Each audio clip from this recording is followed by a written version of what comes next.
Hello दोस्तों, आज आपका स्वागत है हमारे एक और पॉडकास्ट में। लेकिन आप लोगों को सॉरी मायूस करते हुए ये बताना पड़ेगा, आज का पॉडकास्ट अमित रावत भाई नहीं, मैं हैंडल करूंगा। आज आपके लिए हमारा ग्लैमर गायब है। तो चलिए आते हैं। आज हमारे बीच एक ऐसा इंसान है जो एक बहुत बड़ा कॉमिक्स फैन है। ही is a great script writer, he is a director, he is in fact a very big creative. आप उनको उनके काम से जानते होंगे, उनके कॉमिक्स इंडस्ट्री में उनके आर्टिकल से जानते होंगे, कॉमिक्स के ज्ञान से जानते होंगे। यू नो हिम बाय क्यों है डोगा, फायरफ्लाई, बुलेट प्रूफ आनंद। और सबसे बड़ी जो उन्होंने कॉमिक्स इंडस्ट्री पे एक डॉक्यूमेंट्री बनाई है चित्रगाथा, और उसके लिए जो रिसर्च किया है उसके वर्क से हम उनको जानते हैं। So without any further delay I will introduce you to Alok Sharma भाई। Hello, आलोक hello, भाई, Dugal welcome sir. To Thank the you. Hi, podcast. welcome. Welcome Thank you, to NRI the podcast. So NRI Alok Studio Podcast, right? Yeah, yes. So Alok भाई, Thank you you are for a having man me of here. Multiple hats, right? आप एक हम लोगों की तरह जुनूनी भी हैं।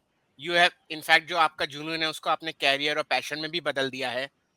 लेकिन इस सबसे ज्यादा एक नॉर्मल क्वेश्चन होता है, एक आलोक शर्मा है कौन, ये बहुत बार पूछा गया। ही इज अ जुनूनी, he is a script writer, he is a content creator, he is a director. तो इतने सारे जो हैट है उसमें असली आलोक शर्मा क्या है? आलोक शर्मा स्टोरी टेलर है और irrespective कोई भी medium hmm. I love to tell my stories, चाहे वो प्रिंट में हो, चाहे वो एनिमेशन में हो, चाहे वो लाइव एक्शन में हो, चाहे वो कॉमिक बुक्स में हो. So first and foremost, I think I'm a storyteller. Mediums might change, but my profession remains the same. I love to tell stories. सो आलोक भाई, हमने आपके जो ओल्ड आर्टिकल्स पढ़े जिसमें आपने अपने पूरा चाइल्डहुड के बारे में बताया, how you got attracted to comics, आपने उसको फिर एज अ Hmm. तो एक क्वेश्चन है जो इनिशियली जस्ट फॉर पीपल जो पॉडकास्ट पे ज्वाइन करे, आपका ये जो कॉमिक्स प्रेम है, right? How did actually started? आपकी वो फर्स्ट कॉमिक्स कौन सी थी, and how did you turn that whole passion into actual work, और मतलब लाइफ का गोल? देखो ऐसा होता है बहुत सारी चीजें ना, बाद में व्हेन यू लुक बिहाइंड और रेट्रोस्पेक्ट में बहुत सारी चीजें अलग तरीके से सेंस बनाने लगती है. तो मैं 40 के ऊपर हूँ अब. तो जब मैं पीछे पलट के देखता हूँ 4 साल का जब मैं था, मेरी मदर मुझे कॉमिक्स पढ़ के सुनाया करती थी, तो मुझे लगता है वहां से वो एक कॉमिक्स के प्रति जो प्रेम है वो इनकलकेट हुआ है. पहली कॉमिक्स बहुत वेग होती है. पहली कॉमिक्स का जो स्टोरी होते हैं ना, जिसमें बहुत तरीके की पहली कॉमिक्स होती है. तो मुझे जहाँ तक याद है, मेरी मदर मुझे एक फैंटम की कॉमिक्स थी, जिसमें ये वल्चर्स विलन थे आई थिंक. अब मुझे याद है, बहुत अच्छे से याद नहीं है, but must be in the year 270 और 272 या कोई ऐसा होगा ये. वल्चर्स के माथे पे भी बना होता था. तो that is one image that जो मुझे अच्छी तरह से याद है. तो आई थिंक जब बच्चा 3 या 4 साल का हो जाता है, जब वो मेमोरी रिटेन करने लगता है, तो फिर उसको वो इमेजेस याद रहती हैं. तो पहली इमेज वो है फैंटम की. पहली कॉमिक मेरे ख्याल से मेरे फादर ने मुझे खरीद के दी थी, वो चाचा चौधरी की थी. चाचा चौधरी और पलीते की कमर. अमर चित्रकथा थी कुछ उसमें, एक बीरबल की अमर चित्रकथा थी जो मेरे ख्याल से मेरी पहली अमर चित्रकथा रही होगी. अ, और एक मधु मुस्कान थी. ये किताबें मुझे याद है, 4-5 किताबें मुझे याद है, जो 4 साढ़े 4 साल का था, 84-85 के बीच में ये किताबें मुझे दिलाई गई थी. और मुझे मज़ा आता था ये किताबें देखने में, पढ़ने में, हिज्जे करके शब्द पढ़ने में, उनको समझने में, नए शब्द सीखने में. तो ये सब वहीं वहीं से शुरू हुआ. मेरे ख्याल से सबका वैसे ही शुरू होता है, मेरे ख्याल से हमारे जो जनरेशन के लोग हैं. मैं 4 साल का था तब हमारी फैमिली उड़ीसा से छत्तीसगढ़, तब मध्य प्रदेश था वो, ओके। रायपुर शिफ्ट हो गई थी. तो उड़ीसा में क्या है, जॉइंट फैमिली थी, तो बहुत चाचा, ताया, दादी, बड़े बाबा, 4 तरीके के तो बाबा हैं वहाँ पे. फादर के जो मेरे ग्रैंडफादर के है ना भाई वगैरह हैं वो हैं. फिर यहाँ पे दादियाँ हैं दुनिया भर की, फिर दुनिया भर के ताऊ जी हैं, दुनिया भर के चाचा हैं, दुनिया भर के कजिन्स हैं. वहाँ तो मैं अगर बड़ा होता तो मुझे नहीं लगता कि मैं कॉमिक्स वॉमिक्स पढ़ पाता. एक तो उड़ीसा में इतनी अवेलेबिलिटी भी नहीं थी जहाँ मेरा जन्म हुआ, संबलपुर बुरला. लेकिन क्योंकि फैमिली शिफ्ट कर गई, मैं 4 साढ़े 4 साल का था तब. और जब तुम 4 साढ़े 4 साल के होते हो तो you are very attach to everyone in the family. मैं भी अटैच था. तो मेरा मन बहलाने के लिए मुझे फिर किताबें दिलाई गई, चंपक वगैरह भी मिली, ये सारी कॉमिक्स जो मैं आपको बता रहा हूँ, वो सारी चीज़ें मिली, पढ़ना शुरू हुआ और धीरे-धीरे पराग बहुत मिलती थी मुझे पढ़ने के लिए क्योंकि मेरे ननिहाल में पराग का सब्सक्रिप्शन था। मेरे ननिहाल में बहुत सारी मैगज़ीन्स और बहुत सारी कॉमिक्स का सब्सक्रिप्शन था। तो करीब-करीब सब कुछ मिल जाता था वहाँ पढ़ने के लिए। मुझे छोटू लंबू बहुत पसंद था। मुझे शिहाब की ड्राइंग उस उम्र से ही पसंद थी। मैं 4-5 साल का था। कुछ अलग था उन ड्राइंग्स में। चाचा चौधरी मुझे बहुत पसंद था। फैंटम मुझे बहुत पसंद था, पता नहीं कैसे मतलब जनरली क्या होता है आप कार्टून्स पढ़ते हो फिर रियलिस्टिक में जाते हो मगर समहाउ फैंटम मुझे अच्छा लगता था। उसके पीछे शायद ये कारण भी हो कि मेरी मदर फैंटम की बड़ी फैन थी, तो वो बड़ी होनी थी तो उन्होंने भी फैंटम पढ़ा है। मेरे ख्याल से मेरी मदर शायद 10 एक साल की रही होंगी जब इंद्रजाल कॉमिक्स आई होगी इंडिया में। तो उनके घर में इंद्रजाल कॉमिक्स आती थी, उन्होंने सब कुछ पढ़ा हुआ था। मेरे ननिहाल में करीब-करीब सबने सब कुछ पढ़ा हुआ है, तो वो एक पेडिग्री है मेरे साथ में जिसकी वजह से मेरी रीडिंग हैबिट कभी छूटी नहीं, कभी होता है ना वो भी टूट जाती है, मेरी टूटी नहीं। मैं लगातार पढ़ता रहा। अ, स्कूल में भी पढ़ता रहा, बहुत डाँट-वाँट पड़ी, बहुत इन चीज़ों के लिए बहुत गालियाँ खाई। मगर समहाउ वो पैशन था, वो बना रहा। मेरे फादर कार्टूनिस्ट बनना चाहते थे। मेरे फादर ने बॉम्बे में थोड़े समय काम किया था। माधुरी करके एक मैगज़ीन आती थी टाइम्स ऑफ इंडिया की, तो my father wanted to work with Madhuri. वो यहाँ आके थोड़े दिन रह के गए थे। तो उनको जर्नलिस्ट बनने का शौक था, फिर उनको कार्टून्स बनाने का शौक था। उनके कार्टून्स कुछ-कुछ सत्यकथा मनोहर कहानियाँ वगैरह में छपे थे और वो उस ज़माने में बड़े पैशनेट थे, तो वो इलाहाबाद जाके रंजीत जी को मिल रहे रंजीत जी मनोरमा और सत्यकथा के आर्टिस्ट हुआ करते थे, मित्र प्रकाशन, इलाहाबाद। तो वहाँ जाके मिल रहे हैं, वो अलग-अलग कार्टून्स वगैरह को मिल रहे हैं। तो मेरे फादर को शौक था मगर घर की परिस्थितियाँ ऐसी थी और बाकी चीज़ें ऐसी थी कि वो कार्टूनिंग कंटिन्यू नहीं कर पाए। तो मुझे पता था एक चीज़ होती है जिसका नाम कार्टूनिंग है। वो बहुत यंग एज से मुझे मालूम था। दूसरी चीज़ थी कि उसी वक़्त टीवी में कब की और कहाँ आई थी, उसमें प्राण का एक बहुत भयानक रोल है। तो वो देख के मेरी फट गई थी। मैं छोटा था, तो अब मुझे प्राण बोलोगे तो डर लगता था बहुत। तो वो डर हटाने के लिए मेरे फादर ने मुझे बताया कि जो चाचा चौधरी तुम पढ़ते हो उसके आर्टिस्ट का नाम भी प्राण है। पहली बार मैंने प्राण के सिग्नेचर को समझा कि ये प्राण लिखा हुआ है, तब तक नहीं पता था। तो वहाँ से शुरुआत हुई कि कोई भी कॉमिक बुक या कोई भी कहानी जो मैं पढ़ रहा हूँ, उसका लेखक कौन है, उसको बना कौन रहा है। यानी ये सब बहुत यंग एज में, ये 5-6 साल की उम्र से मैं नोटिस करता चल रहा था। शिहाब कौन है मुझे पता था। मैंने नाम मतलब मुझे नाम देखने की ज़रूरत नहीं पड़ती थी। एक समय के बाद मैं बता दूँगा सौंकर्या का आर्ट कौन-सा है, राजेंद्र धोनी का आर्ट कौन-सा है, अजीत का आर्ट कौन-सा है। तो ये सारे लोग इलस्ट्रेट किया करते थे उस ज़माने में किताबें और प्राण तो ख़ैर मतलब लेजेंडरी थे ही। तो इस तरीके से एक एक हैबिट बन गई कि कैरेक्टर से ज़्यादा क्रिएटर कौन है वो देख के वो किताबें पढ़ी जाएँ या वो देख के वो कहानियाँ पढ़ी जाएँ। जैसे प्राण की एक बहुत ही अंडररेटेड किताब है, साइ-फाई बुक है। It's called Ron 303। तो Ron 303 is about an alien जो अर्थ पे आता है और दुनिया तबाह कर देगा। बहुत बेहतरीन कहानी है वो। वो पराग में ना 2-2 पन्ने की छपती थी। धारावाहिक उपन्यास है वो। वो करीब चला था 1 डेढ़ साल चला था पराग। कैन आई जस्ट बीच में ब्रेक करूँगा? इज़ हाँ, दैट द बोलिए। इंस्पिरेशन बिहाइंड साबू? जैसे मेरे को लगा नहीं ये यार, नहीं। नहीं, ये बहुत ओके, बात का है। ये अच्छा। बहुत बात का है। हुँ, हुँ। साबू इनिशियली तो जिन था। हुँ, हुँ। अगर दीवाना वगैरह Hmm. मैगज़ीन आप देखोगे ना, वो चिराग घिसने से निकलता है साबू। और दीवाना की जो कहानियाँ हैं, दीवाना में जो साजिद चौधरी आया है, बहुत छोटे टाइम के लिए आया है वो। वो कहानियाँ आपको कभी नहीं मिलेंगी देखने को, डायमंड में नहीं मिलेंगी, कहीं नहीं मिलती।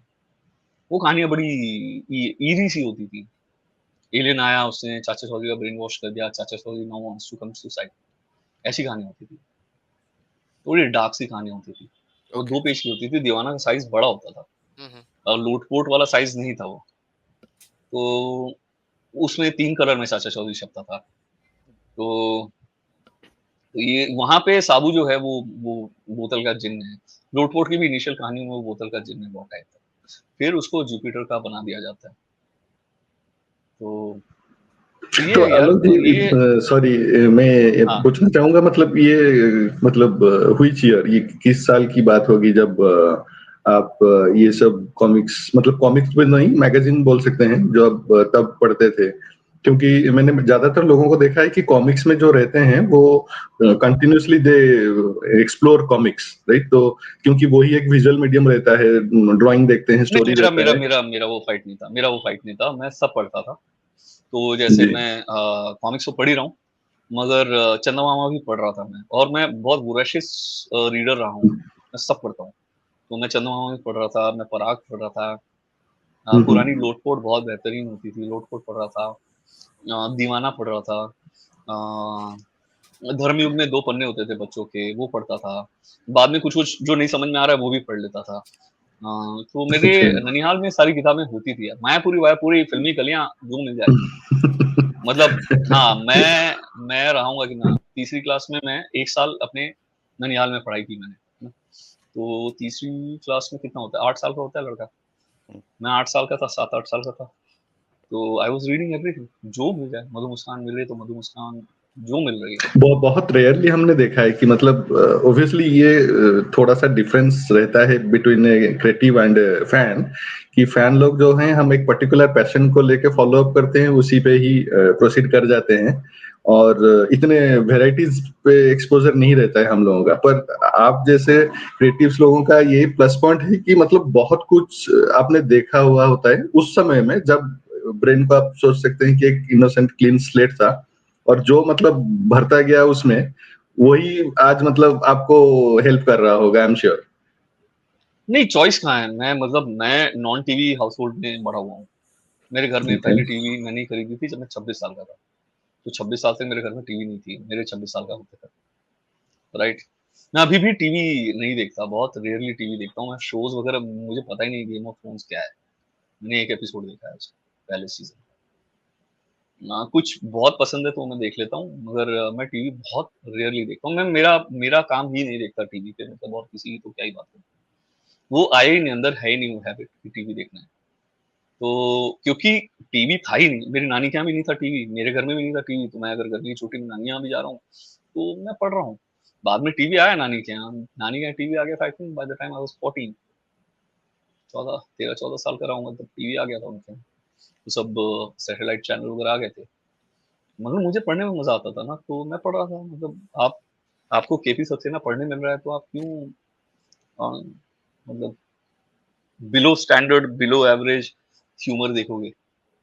केपी सक्सेना को आप पढ़ रहे हो, या आप हरिशंकर परसाई पढ़ रहे हो, या आप जिम कॉर्बेट की कहानियां पढ़ रहे हो। तो जब आप वो चीजें पढ़ रहे हो तो ये चीजें बहुत रेयरली आपको अट्रैक्ट करेंगी। कि आप शर्लक होम्स पढ़ रहे हो यार, अच्छे से ट्रांसलेट हुआ, तो सीआईडी थोड़ी देखोगे आप। मतलब, नो ऑफेंस टू सीआईडी और the people who love CID. मेरी मदर बहुत पसंद करती थी सीआईडी, ठीक है, तो सेट वेट पे जाके सबको मिल गई थी, ठीक है। मगर मेरे से नहीं होता है। मैं पढ़ता हूँ और मैं पूरे टाइम पढ़ रहा होता हूँ, जब जो मिल जाए पढ़ने को। तो अभी भी वैसा है। इसी पे एक मैं सवाल लेना चाहूँगा। हमारे एक व्यूअर है सजल, उन्होंने पूछा कि why don't hmm, you like Harry Potter and Harry Potter characters. तो ऐसा कुछ भी नहीं है। डिसलाइक किया है पॉटर को। शायद कभी मतलब किसी पोस्ट में आपने ऐसा लिखा हो कि हैरी पॉटर अच्छा नहीं है, तो नहीं, शायद देखो, इसीलिए मेरा उन्होंने मेरा सवाल मेरा एक पूछा। और चीज, एक और मानना है। एक एलन मोर का कोट है, मैं भूल गया हूँ actual quote, but I strongly feel कि फिक्शनल कैरेक्टर्स को फिक्शनल रहने देना चाहिए। उनके साथ इतना अटैचमेंट नहीं हो जाना चाहिए कि आप ऑफेंड हो जाओ। फिक्शनल कैरेक्टर से ऑफेंड हो रहे हो, मतलब आप समझ रहे हो क्या, कितना प्रॉब्लमेटिक है ये? सोच के कितना प्रॉब्लमेटिक लगता है कि आप रियल लाइफ में ऑफेंड हो जा रहे हो कि किसी ने फिक्शनल कैरेक्टर के बारे में कुछ बोल दिया है। It's even worse than me saying something political, जो कि आपके पॉलिटिकल व्यू से नहीं मिलता है। एटलीस्ट आपका जो पॉलिटिशियन है वो दुनिया में, इसी दुनिया में एग्जिस्ट करता है।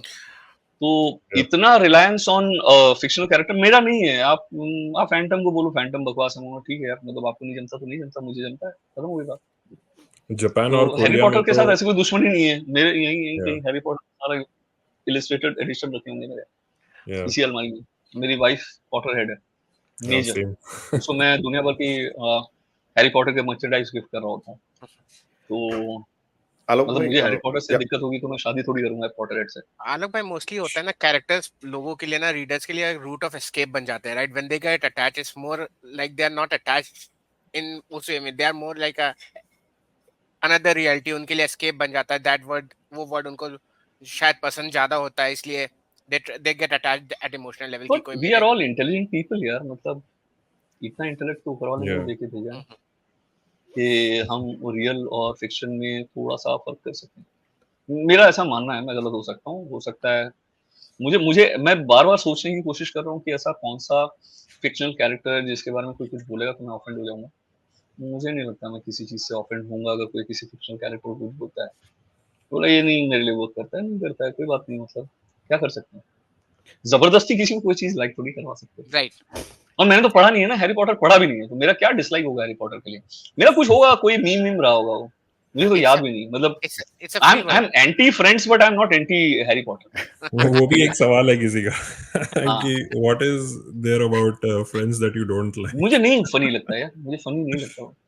मुझे हाँ, पहले दिन से फनी नहीं लगता, मुझे 90s से फनी नहीं लगता वो। मेरे कॉलेज के दोस्त यार, अरे फ्रेंड्स देखेंगे, दे हाँ विल गेट लाइक एक सीडी, 2 एपिसोड देखेंगे। मुझे समझ में नहीं आता इसमें फनी क्या है? वो लोग हँस-हँस के गिर जा रहे हैं।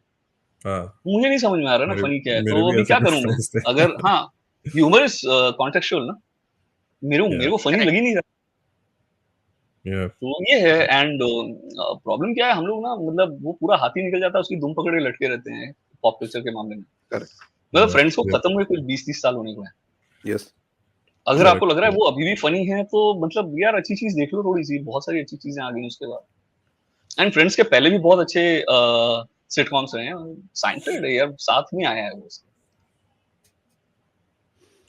आलोक भाई अच्छा, मेरा एक ठीक है, ठीक है, मेरा इंद्र। क्वेश्चन है, तो आई थिंक मैं थोड़ा सा हुँ, पास में जाऊंगा। So as sure. You said you are from a small town में आप जन्मे थे, उड़ीसा में थे, then now currently you are in Mumbai. तो आपकी जो ये हुँ, पूरी journey means with that question that who is Alok Sharma or what, I would be very interested to know that this journey of this boy from a small town and now he's in Mumbai and he's in a kind of an entertainment industry. He's also associated with pop culture. I would like to know about this journey of you. हुँ। बहुत लंबा जवाब रहेगा, तुम्हारा आधा podcast में पड़ जाएगा इसमें।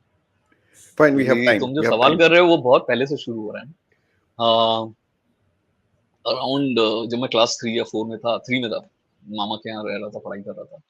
उस समय मैं ड्रॉ करने लगा और मेरी मदर को 1-2 ड्राइंग्स बहुत इम्प्रेसिव लगे, ऐसा मेरी मदर का कहना था।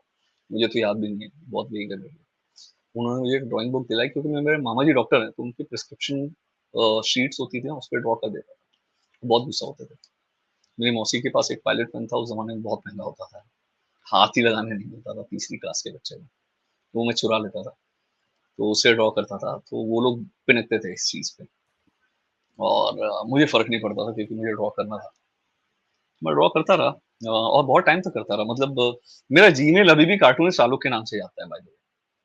तो मुझे कार्टूनिस्ट बनना था बस, ऐसा था। मुझे नहीं पता था इसमें पैसे कितने होंगे, ये करियर है कि नहीं है, क्या है, क्या नहीं है। ये चलता रहा। 9th क्लास में हमारे शहर में एक मैगज़ीन निकला करती थी, कार्टून वॉच। तो they used to publish cartoons by local talent. तो मैंने कुछ 2, 4, 5 कार्टून बनाए हैं और एक होता है ना आपके अंदर अ, थोड़ा अपने आप को ज़्यादा सवाल करते हो आप, ये अच्छा है कि नहीं? ये बराबर है कि नहीं? वो सब सवाल दुनिया भर के मेरे वहाँ अभी भी चलता है। वो द्वंद्व है, अंतर्द्वंद है जो अभी भी चल रहा है, कभी भी कुछ मैं करता हूँ। तो वो अंतर्द्वंद उस समय तो अलग ही पीक पे था। मैंने कुछ 6-7 कार्टून बनाए और मुझे उनको देने जाना था मगर नर्वस हो रहा था मैं, कैसे देने जाऊँ, क्या करूँ, बाय पोस्ट भेज दूँ क्या, लेकिन उसमें ₹2 खर्च होंगे। तो उनके घर के पास में मेरा एक दोस्त रहता था, तो मैंने उसको दिया। उसके साथ ही गया साइकिल में, उसने मैंने बोला तू दे दे यहाँ पे।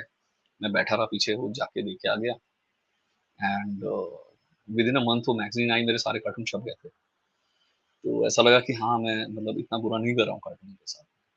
तो जब दोबारा गए तो मैंने थोड़ी हिम्मत की और मैंने मेरे कार्टून्स उनको सामने से दिए। उन्होंने बोला यार अच्छा काम कर रहे हो, थोड़ा और करो। ये 4 आर्टिकल्स हैं, इनके लिए इलस्ट्रेशन कर दो। इलस्ट्रेशन वगैरह किया, फिर उन्होंने बताया कॉम्पिटिशन हो रहा है इसमें पार्टिसिपेट कर लो। इलस्ट्रेशन किया, पार्टिसिपेट किया, कुछ जीत गया थोड़ा बहुत, बहुत कम पैसे होते थे, 200-400 रुपए टाइप। वो जीत गया और कॉमिक्स का तो भूत था ही, तो कॉमिक्स का एक साइड में चल ही रहा था धंधा, जिसमें हम किराए में कॉमिक शॉप्स दिया करते थे सब चल रहा था, क्योंकि खर्च चलाना था बहुत सारी चीज़ों का। तो ऐसे कार्टूनिंग की शुरुआत हुई। दूसरे साइड में क्या था कि 9th के आसपास में ना, मैं 9th में फेल हो गया था और बहुत बुरी तरह से फेल हुआ था, बहुत गंदा, पूरा कॉन्फिडेंस हिल गया था, दुनिया खत्म हो गई थी। 9th में फेल, 9th दोबारा करना पड़ेगा, दुनिया भर के झूठ बोल रहे हो आप कि यार नहीं फेल नहीं हुआ, ऐसा। वो एक एकदम ऐसा पिट पे गया हुआ आदमी है, उसको समझ में नहीं आ रहा क्या करना है। तो फादर ने अपने साथ काम पे लगा लिया मुझे, उनकी भी एज हो चली थी, वो भी 45-50 के आसपास रहे। तो मैं ये सब काम करने लगा, और ऐसा कुछ बहुत फाइनेंशियली बहुत स्ट्रॉन्ग ये नहीं था मेरे घर का हाल, बहुत फाइनेंशियली स्ट्रॉन्ग हालत नहीं थी। आप काम करोगे तो घर में खाना आएगा, तो फिर आप खाना खाओगे, तो वैसा तो वो करता था मैं स्कूल से आके। फिर मैं लंच करता था अराउंड 3 o'clock और 4 o'clock। देन मैं, मेरा दोस्त है बंटी, सब लोग जानते हैं तो उसको, तो उसकी लाइब्रेरी में जाया करता था। वहाँ थोड़ी बहुत कॉमिक्स हम लोग पार्टनरशिप में खरीद के किराए में चलाया करते थे। वहाँ से कुछ 2 पैसे आ जाते थे, वो 2 पैसों का मैं कहीं स्कूल की फी भर दी, कुछ अपने छुट-पुट खर्चे हैं, 1 सेकंड मुझे देना, तो फीस भर दी, कुछ छुट-पुट खर्चे हैं, बुक्स खरीद ली स्कूल की, वो सब वहाँ से होता था। और कार्टून तो मैं बना ही रहा था, तो उसके कुछ छुट-पुट पैसे मिल जाते थे, ₹100 ₹200 महीने का जो भी है। तो ठीक-ठाक चीज़ें चल रही थी और कार्टून्स छप रहे थे, तो बाय द टाइम मैं 10th पे गया ना, मेरे कुछ 200-250 कार्टून्स से ज़्यादा छप चुके थे और लोग मुझे जानने लगे थे। न्यूज़पेपर्स वाले कभी-कभी ऑर्डर पे बनवा लेते थे कि यार इतना कॉलम बच रहा है, 3 कॉलम बच रहा है, तू बना दे, ₹50 दे दे। I will draw those cartoons. Career तब बनाना था ये ऐसा था मन में, मगर ये ₹50 ₹100 वाला काम नहीं करना था लाइफ में। उससे मैं कहीं पहुँचता नहीं लाइफ में। हुँ। तो मुझे लगा एनिमेशन में जाना चाहिए। एनिमेशन तब नया-नया बूम हो रहा था। ज़ीका करके एक कंपनी आई थी, ज़ी हुँ, इंस्टीट्यूट ऑफ क्रिएटिव आर्ट्स हुँ, हैदराबाद में। They were making a film called Bhaagamathie. हुँ, तो भागमती बन रही थी वहाँ पे। मैं छोटा था, मैं 11वीं-12वीं में रहूँगा। मुझे लगा भागमती वाली जगह जाना चाहिए। बैठ नहीं रहा था, फीस बहुत हाई, बड़ी लंबी-चौड़ी फीस थी। मुझे किसी ने बताया कि यार तुम सीए कर लोगे ना तो ₹30,000 ₹40,000 महीने तुम बना लोगे। मैंने सब छोड़ दिया। मैं सीए करने चला गया क्योंकि पैसे कमाने थे। तो मैंने सीए फाउंडेशन क्लियर कर लिया एंड एक्सीडेंटली मैंने पहले अटेम्प्ट में ये कर लिया, क्लियर कर लिया सीए फाउंडेशन। तो अब मुझे अकाउंट्स का काम मिलने लगा, किराने की दुकानों में और यहाँ-वहाँ। आर्टिकलशिप चल रही थी एंड आई रियलाइज़ कि I will be a very sad CA, I won't be a happy CA. और पैसे कुछ मिल नहीं रहे थे, ₹500 मिलते थे। तो पैसे भी ऐसा कुछ बहुत मेजर जंप नहीं था मेरी लाइफ में एंड मैं कॉलेज करता था, क्योंकि ग्रेजुएशन करना था। वो 3 साल मैं उड़ीसा में था उन 3 सालों में, हमारी फैमिली वापस चली गई थी। सो मैंने ग्रेजुएशन उड़ीसा से किया है। वो 3 साल मैंने राम-राम करके काटे, मुझे भागना था इस जगह से, चाहे जो काम मिलेगा मैं निकल जाऊँगा ऐसा था। और उस बीच में गौतम कॉमिक्स लॉन्च हुई और गौतम अपने लिए आर्टिस्ट ढूँढ रहा था। ये अराउंड 2001-2002 की बात होगी। मेरा कॉलेज खत्म हो रहा था। मुझे लगा यहाँ से कट लेना चाहिए, गौतम जाना चाहिए। तो मैं कुछ थोड़े पैसे थे मेरे पास, वो पैसे लेके मैं बैंगलोर चला गया। मेरे पास सिर्फ़ जाने-आने और 3 दिन रहने-खाने के पैसे थे, जिसमें भी मैं रहना किसी और के यहाँ करने वाला था। तो मैं गया, उनसे मिल-विल के आया। उन्होंने बोला, "ठीक है, तुम्हारा आर्ट तो सही है, लेकिन इतना भी अच्छा नहीं है कि तुमको हम काम दे दें।" तो मैंने कहा, "यार, कुछ भी दे दो, मतलब इंकिंग कर लूँगा, जो बोलोगे वो कर लूँगा।" मैंने पता नहीं, आई थिंक मुझे ध्यान भी नहीं है, तो 20 साल हो गए, बट मैं डेस्परेट दिखा हुआ हूँ उन लोगों को। वो डेस्परेशन था भी मेरे अंदर। तो it went on for couple of months. ये चलता रहा। ये 3-4 महीने में लगातार कॉल करता था गौतम। आज आपको भेजेंगे लेटर, कल भेजेंगे लेटर। ये चला, मतलब ये मैं गौतम गया था जून में, ये सितंबर तक चला। तो सितंबर तक मैंने हर जगह हाथ पैर मारे। मैंने राजू में कॉल किया। तो विवेक जी को याद भी नहीं होगा, विवेक जी से बहुत बात की मैंने कि मेरी एक बार संजय गुप्ता जी से बात करा दो, मैं लिखना चाहता हूँ, ड्रॉ करना चाहता हूँ। कुछ वर्कआउट नहीं हो रहा था। मैं यहाँ ट्यूशन पढ़ा हुआ था उड़ीसा में। तो ट्यूशन व्यूशन वाले लोग मेरे को अलग-अलग सुझाव देने लगे कि भाई तू बीएड कर ले, टीचर बन जा, तेरा टीचरशिप तो सही है। उन्हें टीचरशिप ठीक-ठाक चल रही थी, वो दुकान ठीक चल रही थी पढ़ाने का। अकाउंट्स मेरा ठीक-ठाक चल ही रहा था। तो वो था कि हाँ, ये सब कर लोगे तो 10-1 हज़ार तुम बना लोगे महीने का। मुझे नहीं बनाने थे 10,000 रुपए, पैसे की बात नहीं थी वो, बात ये थी कि यहाँ से निकलना था। तो वो बैटल था यार, वो अभी भी मैं सोचता हूँ तो कई बार ऐसा लगता है कि यार कितना डेस्परेशन और कितना कॉर्नर्ड मैं रहा हूँ उस टाइम में। साइकोलॉजिकली मुझे कुछ याद ही नहीं कि psychologically I was just thinking about this one thing. ये सीक्रेट-विक्रेट में बोलते हैं ना कि आप एक ही चीज़ के बारे में सोचो, फलाना करो, ढिकाड़ करो, मैं कर रहा था वो। And one fine day I got a mail, 6,000 रुपए तनख्वाह मिलेगी तुमको, आ जाओ बैंगलोर। तो मेरे पास थे कुछ 3-4 हज़ार रुपए थे। बोले कि मैं बैंगलोर चला गया। बैंगलोर गया, बैंगलोर में अलग स्ट्रगल थी क्योंकि वहाँ यार वहाँ टॉप आर्टिस्ट थे सब बैठे हुए। Jeevan was there, Abhishek Singh was there, Mukesh Singh was there. उनके सामने आप क्या हो? आपका तो एक्सपोज़र भी नहीं है ना, मेरा इतना एक्सपोज़र भी नहीं था। मैंने डार्क नाइट रिटर्न्स देखी नहीं थी, मैंने वॉचमैन देखी नहीं थी, किताबें ही नहीं देखी थी। तो थोड़ी बहुत देखी थी, वो मैंने कर्ट स्वॉन का सुपरमैन देखा था, मैंने नील एडम्स का बैटमैन वगैरह देखा था। जो छप रहे थे, जो हमारे यहाँ की लाइब्रेरीज़ में मिल जाते थे, एस्टेरिक्स और टिनटिन, ये सब देखा था। तो ये creme de la creme titles थे यार। वहाँ जाके समझ में आ रहा है कि तुमको कुछ भी नहीं, सारे लोग इतना कुछ पढ़-वढ़ के आए हैं, इतना कुछ सीख के आए हैं। शमिक ने I think dark night returns का स्क्रिप्ट पढ़ के स्क्रिप्ट लिखना शुरू किया हुआ था। वहाँ जब किताबें देख रहे हो तो किताबों की मतलब स्टैंडर्ड ही कुछ और है। आप आ रहे हो अपने गाँव से चल के, लेकिन फाइट मारनी थी, there was no other option. So वो फाइट मारी यार, वो 1 डेढ़ साल तक फाइट मारी मैंने। I inked a couple of pages of Spider-Man India issue 3 uncredited. I inked a lot of stuff. मगर मुझे समझ में आ गया था कि अगर मुझे मेरी ड्राइंग ठीक करनी है तो मुझे 5 साल देना पड़ेगा इस काम को। 5 साल में मेरी ड्राइंग एक्सेप्टेबल लेवल पे जाएगी और मेरे पास 5 साल नहीं थे। क्योंकि पैसे भी चाहिए, मुझे घर पैसे भी भेजने हैं। 6,000 में मैं रह रहा हूँ, खा रहा हूँ, थोड़े पैसे बचा रहा हूँ, बहुत मुश्किल है। तो one thing led to other. Radio radio FM radio उस समय काफ़ी ज़ोरों पे था। First generation radio station Bangalore में था, रेडियो सिटी, और मैं बहुत रेडियो सुनता था। तो एक रेडियो सुनने की भी आदत है जो बहुत बहुत यंग एज से है।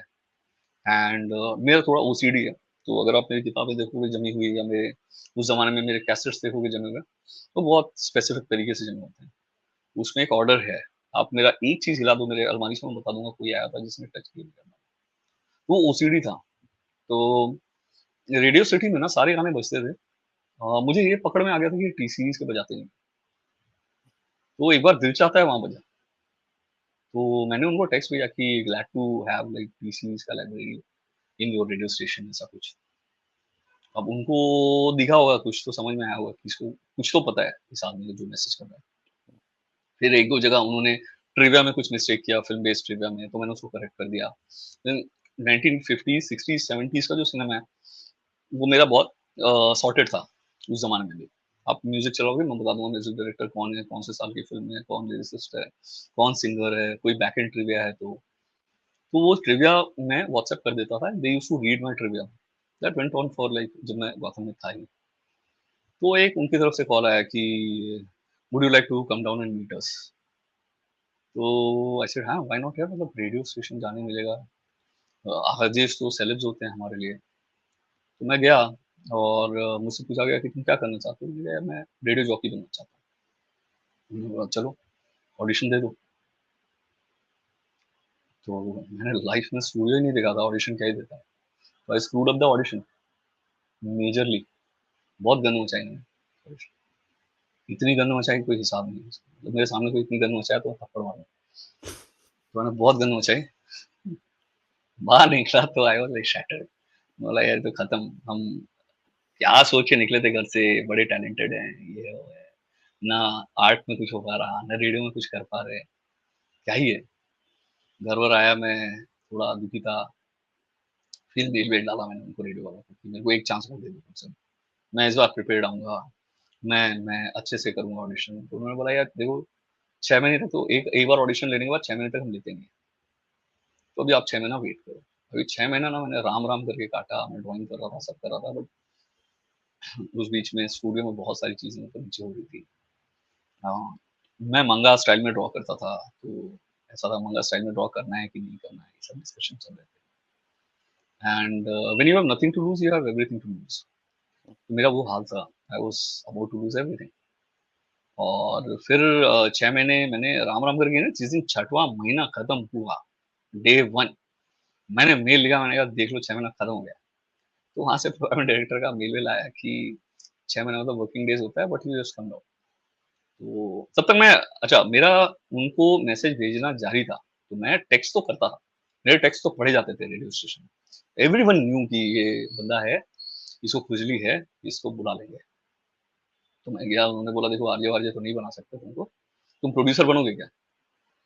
मैं ठीक है यार, मतलब प्रोड्यूसर बन जाएंगे। उन्होंने सीटीसी वगैरह कुछ समझाया जो मुझे कभी समझ में नहीं आया, और बहुत चिंदी पैसों में मैंने रेडियो ज्वाइन कर लिया। तो 1 महीने मैंने रेडियो में काम किया और मुझे समझ में आया यार ये तो मतलब दबा के मेरा तेल निकाल रहे हैं, पैसे कुछ दे नहीं रहे हैं। मैंने कहा यार मैं क्विट कर दूंगा, ऐसे हुआ तो जाऊंगा कहाँ मुझे पता नहीं था। तो वहाँ बड़े पंगे हुए। मैं नया था यार, मैंने कॉर्पोरेट स्ट्रक्चर ही नहीं देखा था लाइफ में। मैं गाँव से गया था, अथावीरा नाम है मेरे गाँव का।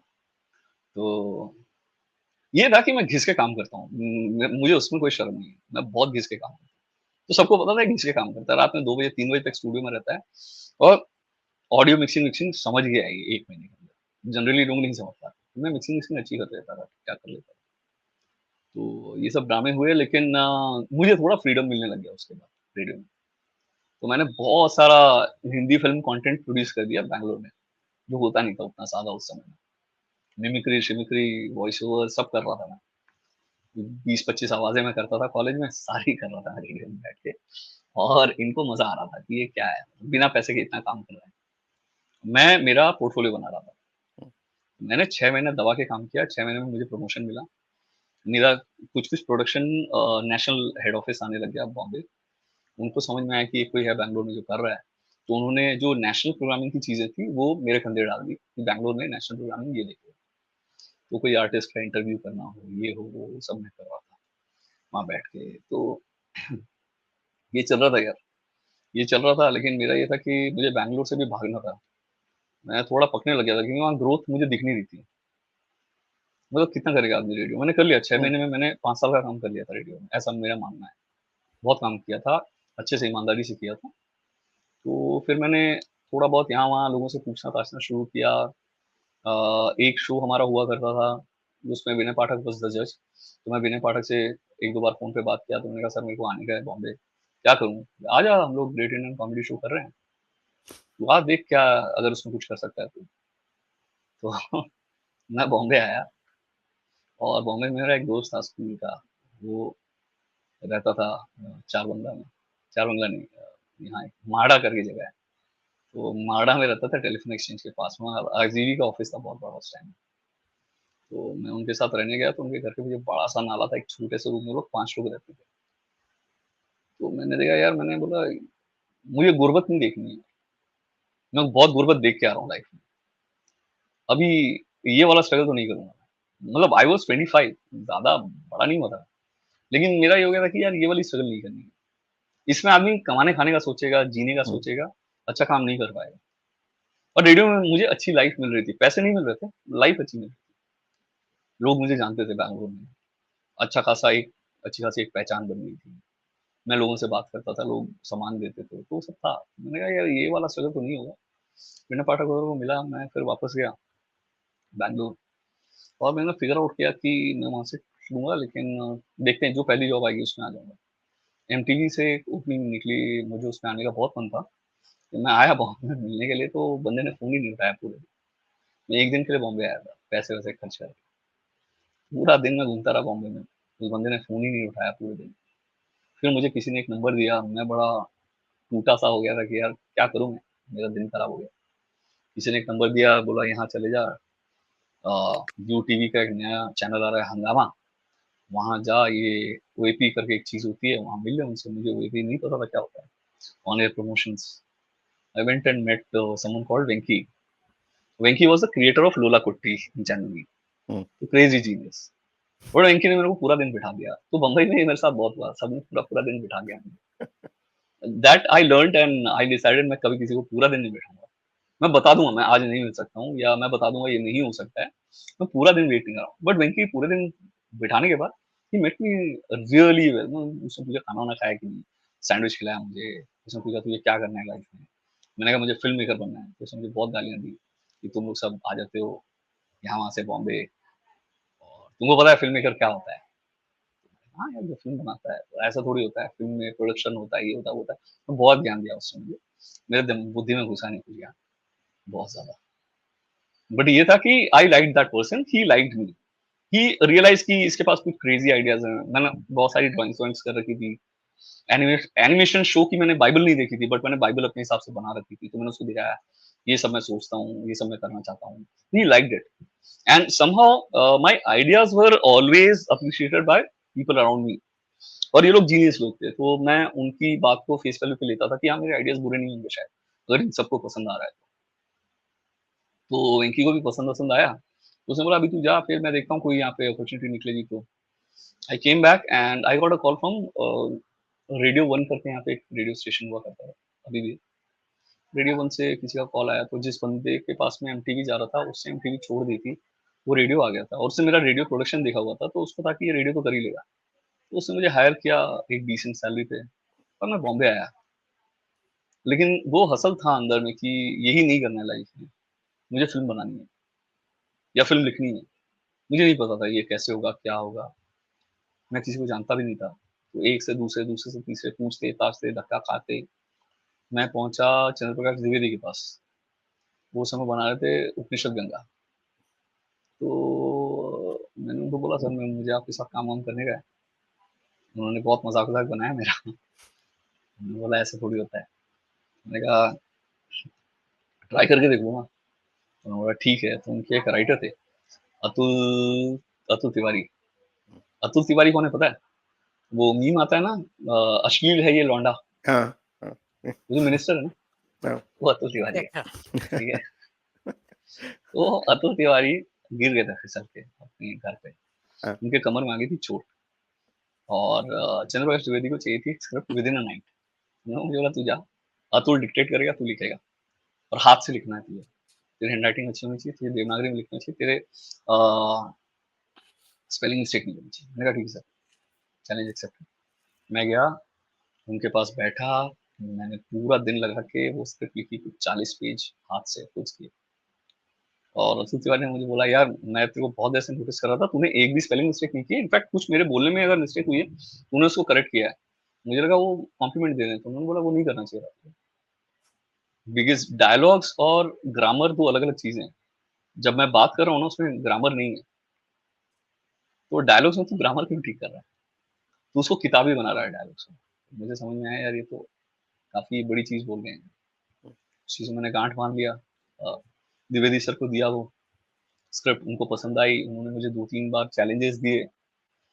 उससे ज्यादा मैं कुछ कर नहीं पाया उपनिषद गंगा के लिए, लेकिन that was my first screen play ever. तो रेडियो किया मैंने, रेडियो करते करते मुझे लगा वेंकी को जाके वापस मिलना चाहिए, क्योंकि मैं रेडियो में बोर हो रहा हूँ। I went to him. Venky के पास तब तक एक स्पेस थी जिसमें वो एक बंदे को यूज कर सकते थे। उन्होंने मुझे एक टेस्ट का प्रोमो करने बोला हंगामा के लिए, कोची कामे करके एक शो आता था, तो कोची कामे का प्रोमो मैंने किया उनके लिए, उन्होंने मुझे हायर कर लिया डिज्नी में। फिर डिज्नी में मैं टिका रहा, मैंने टिक के 8 महीने 10 महीने जम के बैटिंग की, अच्छे से काम किया, ईमानदारी से काम किया। बहुत दोस्त बने उस जगह में मेरे। इनफैक्ट सबसे पहले अगर वर्क स्पेस में अच्छे से दोस्त बनाने शुरू किए मैंने गौतम कॉमिक्स के बाद, तो वो डिज्नी था। तो बहुत दोस्त बने, उन्होंने मुझे बहुत मेरे काम को अप्रिशिएट किया। मुझे यहाँ वहाँ ऑफर्स मिलने लगे काम के, because I was doing promos. तो ऐसे शुरू हुआ, चीजें हुई, और उसके बाद मुझे मैं एक फिल्म लिख रहा था उस टाइम में खुद ही से। वो भी चूल है कि अपने आप अपने टाइम पे कुछ करते रहो। मैं एक फिल्म लिख रहा था, और मेरा बड़ा मन था कि उसमें अमिताभ बच्चन वॉइस ओवर करे, एनिमेशन फिल्म थी। तो मैं मेरे डिज्नी के बॉस को एक बार, वो घर छोड़ा करते थे हम, तो गाड़ी में थे, मैंने कहा यार ये स्टोरी है, पूरे रास्ते में स्टोरी नरेट करते आया, इसलिए तो बड़ी मजेदार है, वॉइस ओवर किसा सोचा है, मैंने कहा अमिताभ बच्चन रहेगा। और हाँ, वो बस तुम लोग आते हो वो बॉम्बे के बाहर से, और सबको लगता है अमिताभ उनके साथ काम करे। मैंने कहा करेगा, क्यों नहीं करेगा। तो वो कॉकीनेस है अंदर, वो कॉकीनेस हमेशा से है मेरे पास। जब जेब में 1 रुपया नहीं होगा तो भी वो कॉकीनेस बरकरार रहती है। वो कॉकी होके मैंने उनको बोला कि करेगा, क्यों नहीं करेगा, अगर स्टोरी अच्छी होगी तो क्यों नहीं। तो ये स्टोरी फाइनली मैंने थोड़ा सा 20-25 पेज की लिख ली थी। रिलायंस एनिमेशन तब पुणे आ गया था, तो रिलायंस से मुझे एक कॉल आई कि तुम्हारे पास कुछ है तो आके सुनाओ। मैंने ये स्टोरी सुनाई, फिर रिलायंस ने मुझे हायर कर लिया, वहां से मेरी एनिमेशन की जर्नी शुरू हुई। तो रिलायंस में लिटिल कृष्णा हो रहा था, रिलायंस में जो कुछ भी हो रहा था सब में मुझे मौका मिलता था कुछ ना कुछ करते रहने का। तो बहुत सारे ट्रेलर्स हैं जो रिलायंस एनिमेशन के आप देखोगे मेरे लिखे हुए हैं। तो यहाँ मैं पर हर चीज आपने में, हाँ अस्त्रा वर्स की बात कर रहे हैं, अस्त्रा फोर्स, नहीं अशरफ नहीं, मेरी जो कहानी है वो तो बनी नहीं। वो तो अमिताभ बच्चन वो वाली वो बनेगी, नहीं बनी? नहीं वो कभी बनेगी, अच्छा। आई होप कभी तो बनेगी। मैं उसको कॉमिक्स में भी कन्वर्ट कर रहा हूँ, बीच में थोड़े बहुत आर्ट को भी कराए थे उसके। तो वो था रिलायंस में किया काम यार। रिलायंस में अच्छी चीज ये थी कि मुझे कोई रोकता नहीं था, मुझे हर डिपार्टमेंट समझना आने लगा। दूसरी चीज है कि मुझे बहुत खुशी है कि मुझे सब चीजें सीखना है, सब चीजें समझना है, सब चीजें जाननी है। मुझे लगता है वही एक चीज है जो मेरा सुपर पावर है, मुझे ऐसा लगता है। मतलब आलोक टू जी, हेल विद यहाँ मॉडेस्टी, पर बट वही एक सुपर पावर मेरे पास है और कुछ नहीं है। एक छोटा सा सवाल है मेरा यहाँ पे कि आप इतने हाँ सारे प्रोग्राम्स में पार्टिसिपेट कर रहे थे। हाँ, जैसे आपने कहा कि every other field that you want to explore, लेकिन इतने सारे जो एनिमेशन सीरीज बनती थी उस टाइम पे, आप बतौर नहीं बन रही थी ना, डायरेक्टर या नहीं बन रही थी? तब नहीं बन रही थी, तब नहीं बन रही थी, वही तो दिक्कत है। ओके। हनुमान करके एक आई थी 2005 या 6 में, है ना। हम्म। और एक भागमती आई थी, कुछ आया नहीं था। लिटिल कृष्णा बन रहा था, हर साल एपिसोड एक अवार्ड जीत लेता था फीकी में, रिलीज नहीं हुआ था। नहीं, छोटा पर भीम आप रिलीज नहीं आप हुआ कौन था। से फील्ड में वहां पे मतलब बतौर अपना कंट्रीब्यूशन कर रहे थे मुझे एज ए मुझे स्क्रीन? असिस्टेंट डायरेक्टर के तौर पे हायर किया गया था। ओके। तो मैं लिख रहा था, मैं कॉन्सेप्ट डेवलप कर रहा था। वहाँ मुझे डेवलपमेंट सीखने को मिला बहुत, कि कैसे स्टोरीज डेवलप की जाती हैं, क्योंकि हमारे स्क्रिप्ट डॉक्टर्स बहुत सॉलिड लोग थे। राजकुमार हिरानी थे वहाँ पे, मार्स डीन थी ओ, वहाँ पे, काफी सारे लोग थे, बड़े लोग थे। तो क्या होता है कि जब बड़े लोग आपको बताते हैं ना इसको ऐसे करना है, इसको ऐसे करना है, तो आपको समझ में आता है कि आप कहाँ गलत कर रहे हो। And then you start inculcating that thing in your work. तो वो वहाँ 2 ढाई साल में रहा। बीच में मेरा मन डोला था वापस बॉम्बे आने को, क्योंकि बॉम्बे में I was getting a better offer. But मुझे लगा यहाँ रुकना चाहिए, तो वहाँ मैं रुका। कुछ मेरे दोस्तों ने मेरा ब्रेन वॉश किया कि यहाँ रुक, मैं वहाँ रुका। और एनिमेशन में वहाँ से समझ के निकला, वहाँ से मैं इतना समझ के निकला कि फिर मुझे पता था कि एनिमेशन होगा कैसे, 2D क्या होगा, 3D कैसे होगा, पाइपलाइंस क्या होती हैं, सब कुछ समझा।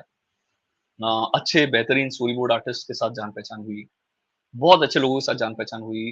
The bosses were really appreciative of what we were doing. तो एक अच्छा सपोर्टिव एनवायरनमेंट मिलना उस एज में, उस उम्र में, जब आप शुरू ही हुए हो, ज्यादा टाइम नहीं हुआ है, मतलब मेरे करियर को शुरू हुए 4 या 5 साल हुए, तो वो बहुत कई मानों में बहुत हेल्पफुल रहा। तो ये मैं करता रहा। और फिर 2008 का रिसेशन आया, 2008-9 का। तो हम सबकी नौकरियां चली गई, फिल्म बनते बनते नहीं बनी, और we were back to square one. और कुछ समझ में नहीं आया कि क्या करें, क्योंकि सैलरी अच्छी मिल रही थी, लाइफ ऑलमोस्ट सेट थी। आप सोच रहे हो कि अब फिल्म बना लोगे, और उसी टाइम आपके पैर के नीचे से जमीन खींच ली जाती है। वो हुआ, और मैं वापस मुंबई आया। यहाँ मुंबई में जॉब्स की बड़ी किल्लत थी, तो मैंने वापस जाके रेडियो स्टेशन में, मेरे जूनियर से मेरे से टेस्ट मांगे, मैंने टेस्ट दिए। मैं कई टीवी चैनल्स में जाके प्रोमोस काट काट के उनको टेस्ट दिया। ये वो लोग थे जिन्होंने मेरा काम ऑलरेडी देखा था, इन्होंने मेरे काम के लिए मुझे 2-3 साल पहले अच्छे पैसे भी दिए थे, लेकिन अब मुझे टेस्ट देना पड़ रहा था। तो वो होता है, आप you eat humble pi and you से कि ठीक है, टाइम सही नहीं है, करेंगे। तो वो किया। कुछ वर्कआउट नहीं हुआ उस टाइम, जॉब का कोई भी काम वर्कआउट नहीं हुआ। एंड इस बीच दुनिया भर की चीजें मैं काम करने लगा। मैंने शूट्स के काम उठाए, जो काम मिल रहा था। Basically I had no choice, मुझे सरवाइव करना था। मेरी फैमिली मेरे साथ शिफ्ट कर चुकी थी।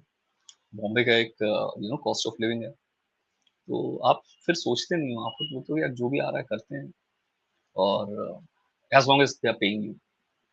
तो वो किया मैंने, वो काफ़ी समय तक किया मैंने। ऐसी-ऐसी चीज़ें लिखी कोई हिसाब नहीं। टेलीशॉपिंग नेटवर्क भी लिखा है मैंने, तो वो सब किया।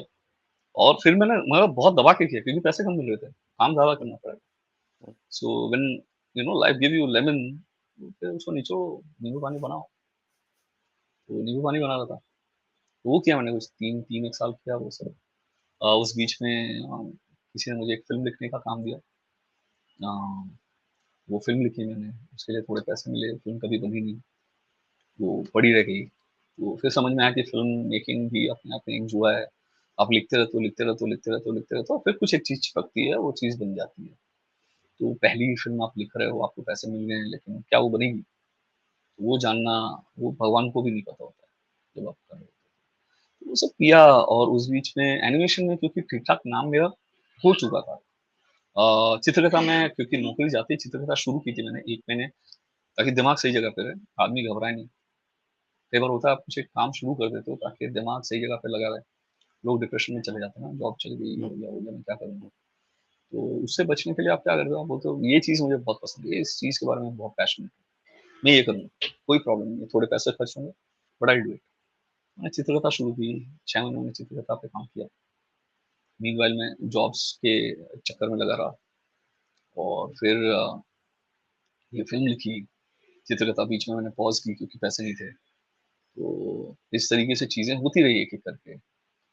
और जब आप डेस्परेट होते हो तो आप ढूँढ-ढाँड़ के कुछ न कुछ करते रहते हो। तो वो मेरे अंदर था कि मैं करता रहूँगा, जो मिलेगा, जैसा मिलेगा। शोज़ मिल रहे हैं तो शोज़ करूँगा, जो मिल रहा है करेंगे। तो उस बीच में कुछ मुझे शोज़ लिखने का मौका मिला।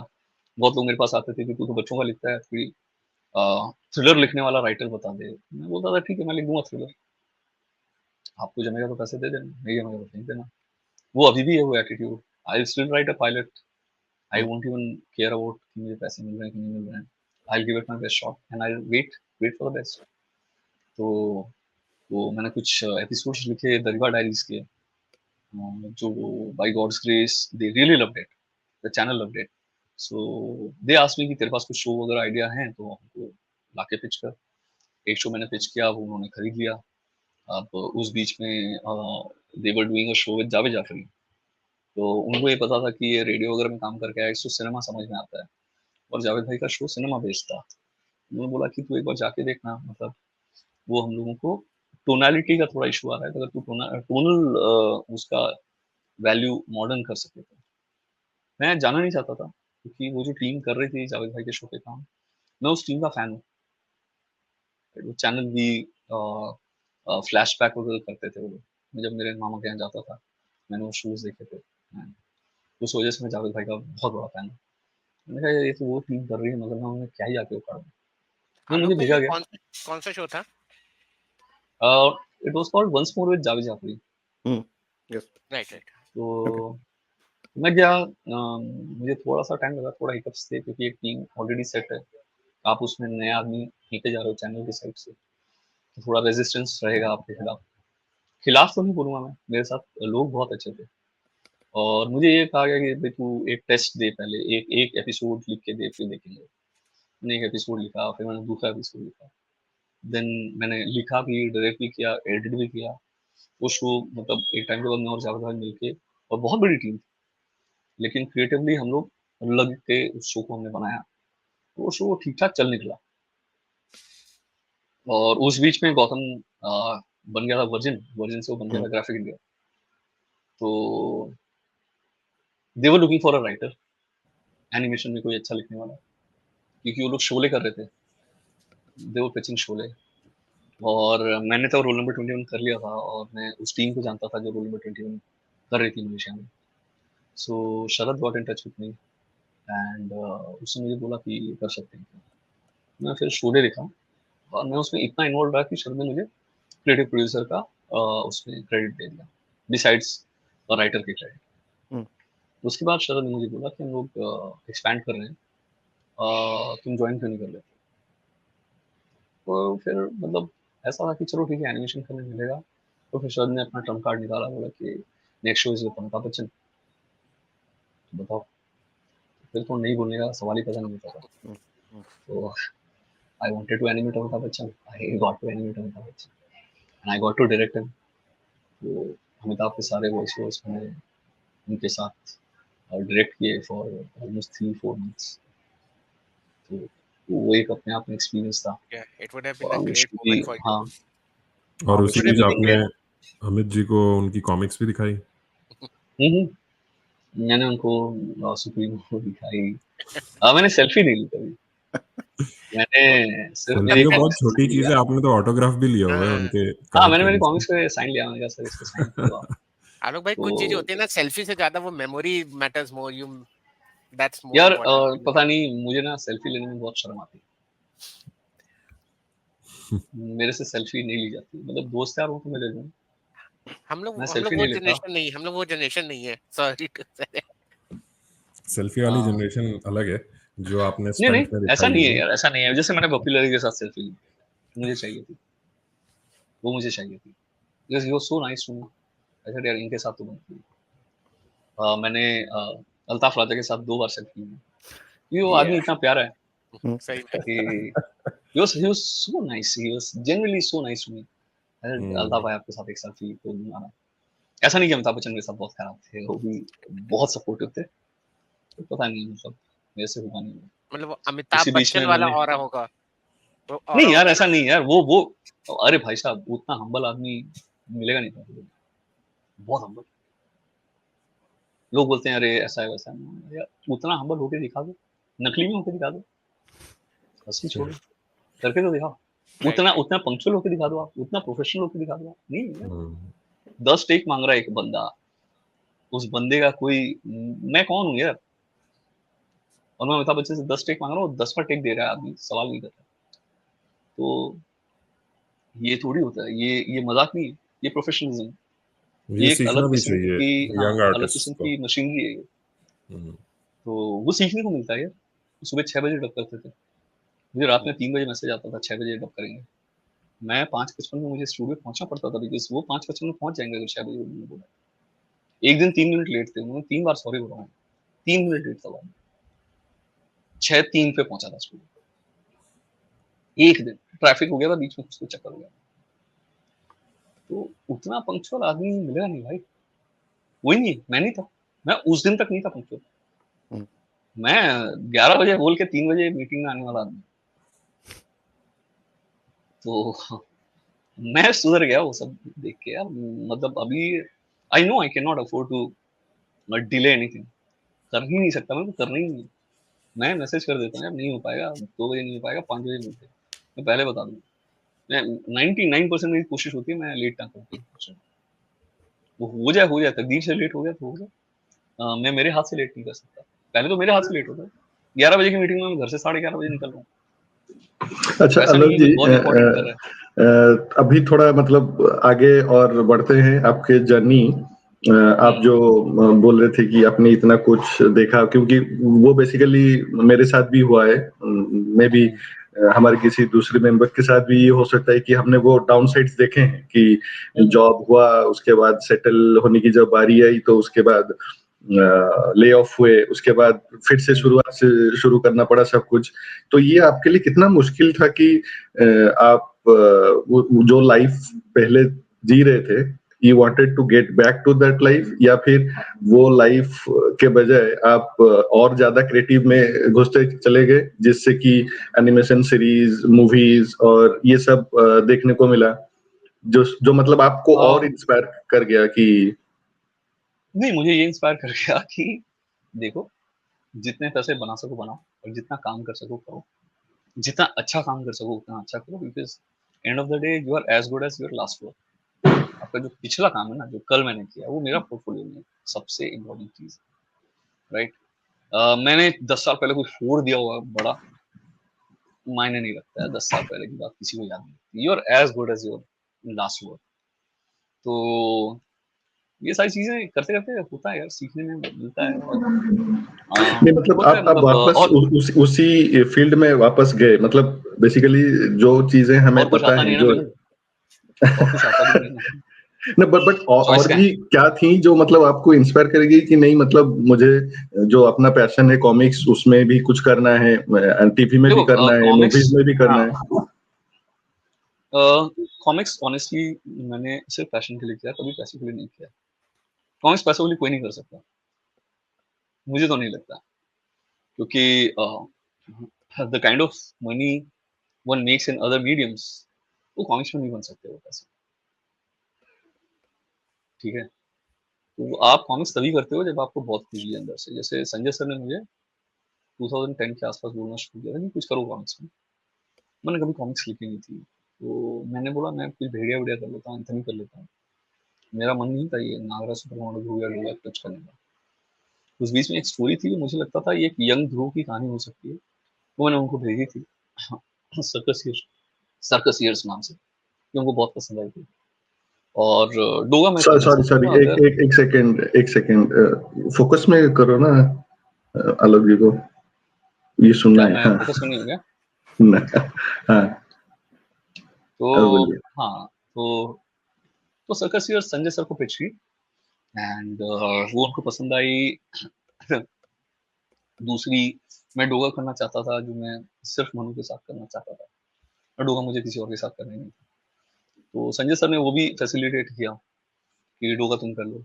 कुछ चीजें हुई बीच में जिसकी वजह से मनु भी कंटिन्यू नहीं कर पाया उस चीज में, और वो रुक गया, वो प्रोजेक्ट बीच में रुक गया। इनिशियली मैंने 2 पेज का ग्राफिक नोवेल सोचा था वो, और हमने सोचा था वो ब्लैक एंड व्हाइट एक निकालेंगे, कलर एक करेंगे, इंग्लिश और हिंदी दोनों में करेंगे, ऐसा सब प्लान था। कश्यप ने उस बीच में मुझे कांटेक्ट किया ऑन फेसबुक कि तुमने कभी स्क्रीन पे लिखा है क्या? तो मैंने कहा हाँ मैंने लिखा है। तो कश्यप को लगता था कि शायद मैं दिल्ली का हूँ, तो उन्होंने बोला कि आके मिलो मुझे फैंटम में, कब मिल सकते हो? मैंने कहा office is like 20 minutes from my place, Phantom का ऑफिस 20 मिनट्स मेरे घर से, 20 मिनट में आ जाता हूँ। बोला आ जा। मैं गया 20 मिनट, 40 मिनट में मैं साइन हो गया डोगा लिखने के लिए। पैसे वैसों की बात हुई, वो फेसबुक मैसेज से ऑफिस जाके सब कुछ लॉक होने में 40 मिनट लगे, और बॉम्बे वेलवेट तब तक आ चुकी थी, और कश्यप वॉज रीराइटिंग रमन राघव, तो उन्होंने 1 हफ्ते में लिख ली थी। हम जब मिलने गए दोबारा तब तक उन्होंने लिख ली वापस, और मैं डोगा लिख रहा था। somehow that didn't work out the film। तो ये सब हो रहा होता है यार, ये सब चल रहा होता है साइड में। आप 50 चीज कर रहे हो तो उसमें से 25 बाहर निकलती है, 10 का कोई नाम पता नहीं होता। वो जो 25 बाहर निकलती है उसमें से शायद 10 होगी जो वैसी निकले जैसा आप चाह रहे हो। उन 10 में शायद 2 ऐसी होंगी जो आपको लगे कि यार ये जो मेरा विजन था वो मैच कर गया। तो ये part and parcel of the game है। वो एनिमेशन में भी है, वो फिल्मों में भी है, वो शोज में भी है। कभी कभी कोई चीज बहुत अच्छी भी बन जाती है, वो आपकी उम्मीदों से बेहतर बन जाती है। ऐसे शोज भी रहे, ऐसी चीजें भी रही। और जैसा मैं बोल रहा हूँ कि आपको चॉइस ही नहीं है ना, मतलब आपकी जॉब अब चली गई ठीक है, मगर आपको और कुछ आता ही नहीं है करना, क्या करोगे? नहीं एक्चुअली क्या था कि यहाँ पे एक शेयर करना चाहूंगा इंसिडेंट कि कोई भी क्रिएटिव के लिए मतलब आप कुछ आपका ब्रेन चाइल्ड है, आप उस पे काम कर रहे हो and you want that to be read by everybody, वो it should see the day light of the day, और वो किसी वजह से मतलब डेवलपमेंट हेल्प में चला जाता है, और लाइक हाउ फ्रस्ट्रेटिंग और how depressing it was for you to see that your work was not released and made available to the common mass। एक टाइम के बाद ये चीजें फर्क नहीं पड़ता, बट अल्टीमेटली हमें वो देखने को मिला। अपना कर्म ईमानदारी से करते हो। आई थिंक मिलन भाई का ये क्वेश्चन था कि जैसे हम डोगा नहीं बन पाए अनुराग कश्यप की, वो अब तक हम लोगों को एक कॉमिक्स फ्रेटर्निटी में सदमा है, राइट? आपने तो एक्चुअली लिखा ही, राइट?